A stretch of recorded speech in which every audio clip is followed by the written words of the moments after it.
one heart, Michael Glenn.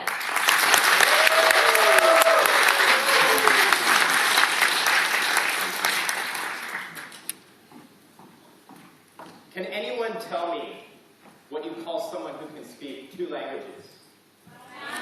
Bilingual, excellent. Well, what do you call someone who can speak 3 or more languages? Multilingual, that's great. But what do you call someone, ladies and gentlemen, who can only speak 1 language? American. An American! Ladies and gentlemen, not ready or get ready. I decided to get ready. I studied language in school. I traveled the world. And I even lived in foreign countries. Toastmasters, some of you may know that I actually lived in Japan for 8 years. Now, Japan is a really fun country, but sometimes I found it was a little bit difficult to have that touching communication.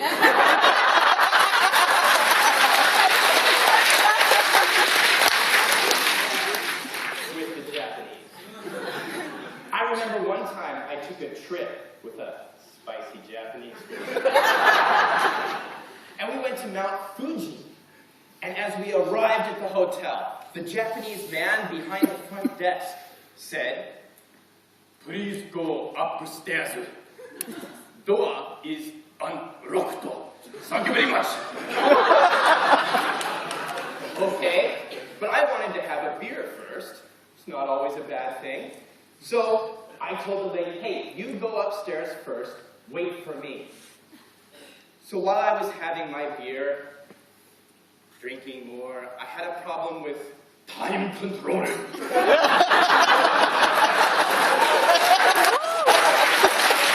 But about 1 hour later, I walked up the stairs and I saw, there's the Japanese lady outside the room, sitting on the floor. What happened? Door is locked. Why didn't you come get me? You said the wait door, so I waited here.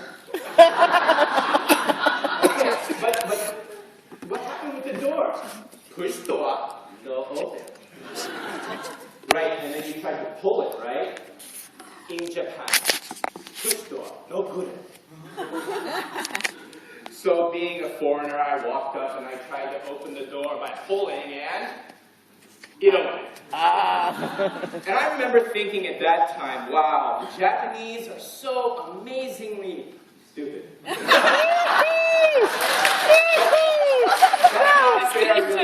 thought about it again, and I thought, actually, that was really nice. She was willing to wait on the floor for 1 hour just to try to do what I asked her to. What a good heart she had. Another country that I traveled the world to was Australia. I love Australia. And the first time I arrived there at Sydney Airport, the immigration officer said, "Welcome to Australia, mate. Great to have you here." What? I was a little confused. He was speaking English, but he wasn't speaking my English. So I had some difficult communication with the Aussies, too. Luckily, I had some Aussie friends, and they took me out to dinner that night. But I warn you, if you go to dinner in Australia and you order a steak, you get the biggest, beautiful, juicy steak. But on top of that steak was a tiny little piece of lettuce. So I asked my Aussie friend, I said, "What is that?" "Salad." Okay. I ordered a drink. Australia, you order a drink, it came out a giant 2-liter glass of alcohol. What is that? Crikey, that's just a light beer, mate. Crazy Aussies. Yeah, crazy, but I could tell they wanted me to have fun in their country. He cared about me. I think he had a good heart, too. You know, the last holiday, I remember it like it was yesterday.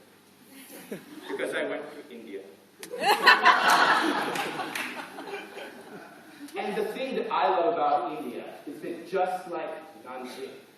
And China, it has a very long history.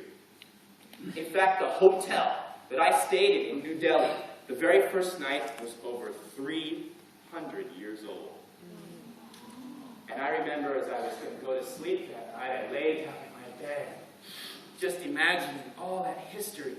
Wow, 300 years.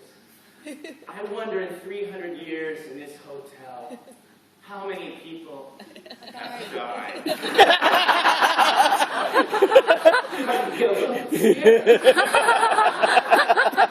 What if a ghost came out?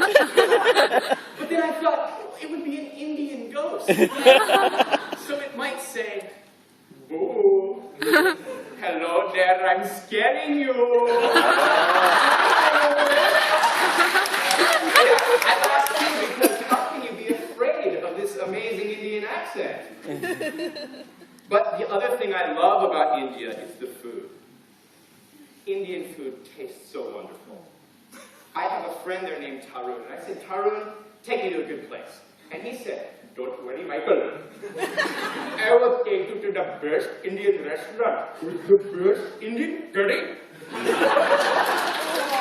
And he did.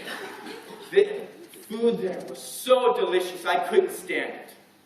I mean, I had to sit down on the toilet. Oh. 7 days. Through it all, I heard the voice of my friend Tarun. "Goodness gracious, so much food. Are you okay?" But he wiped my mouth, he brought me water, he gave me medicine. What an amazing heart he had. In fact, that's the lesson that I learned. In every country, in every culture, you may find that, although it may sound a little different, you may hear, "Push dua, wait for you." And he says, "Like BMI?" Or, "Goodness gracious, so much food." But in the end, it all came from the same.